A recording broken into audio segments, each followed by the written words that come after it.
Bonjour, aujourd'hui je vous explique les deux exemples du cours qu'il y a dans la partie grande 2 de la leçon sur la division décimale, c'est-à-dire je vous explique comment diviser un nombre décimal par un nombre entier. Ça commence exactement comme d'habitude, on pose la question en 1 combien de fois 8 ? En 1 combien de fois 8 je ne peux pas puisque le nombre 8 ne rentre pas dans le nombre 1, donc je suis obligée de prendre un chiffre de plus. Attention, j'ai le droit parce que je suis bien restée du côté de la partie entière. Il y a comme une barrière imaginaire à la virgule, on n'a pas le droit d'aller au-delà. C'est la seule différence, c'est la seule difficulté qui se pose par rapport à la division d'avant où on divisait un nombre entier par un autre. Là, il faut faire attention à ne pas dépasser la virgule. Bien, alors en 13, combien de fois le nombre 8 ? Une fois. Une fois 8, 8. 13 moins 8, il me reste 5. Maintenant, pour continuer, je vois que j'ai mon nombre 2, mon chiffre 2 à abaisser. Seulement, là, j'ai dépassé la virgule, j'ai dépassé la barrière. Comme je passe au-delà de la virgule, c'est maintenant qu'il faut que je mette la virgule au résultat.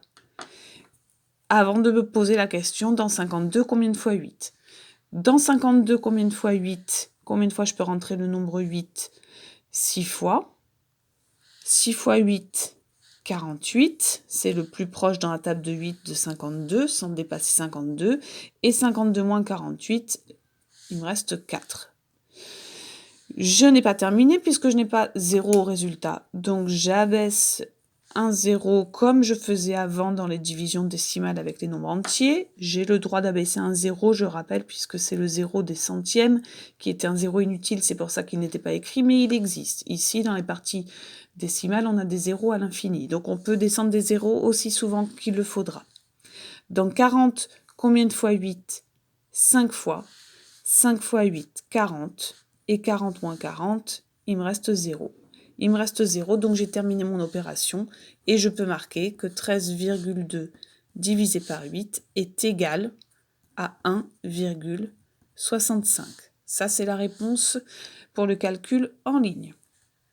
Attention si vous rencontrez le cas 3,2 divisé par 5, c'est-à-dire le cas où dans 3, combien de fois 5, je ne peux pas.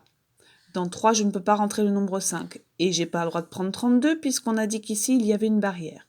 Donc là, je suis obligée de répondre. Dans 3, combien de fois 5 ? 0. 0 fois 5, je fais l'opération comme j'aurais fait avec un autre nombre. 0 fois 5, ça fait 0. Et 3 moins 0, il me reste toujours 3. Et maintenant, je continue comme l'opération qu'on a fait juste avant.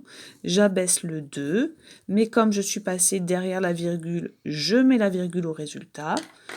Et ma chanson est dans 32, combien de fois le nombre 5 ? 6 fois, puisque c'est 6 fois 5, 30, qui est le plus proche de 32. 32 moins 30, il me reste 2, ou de 30 pour aller à 32, j'ai 2, je peux aussi le dire comme ça.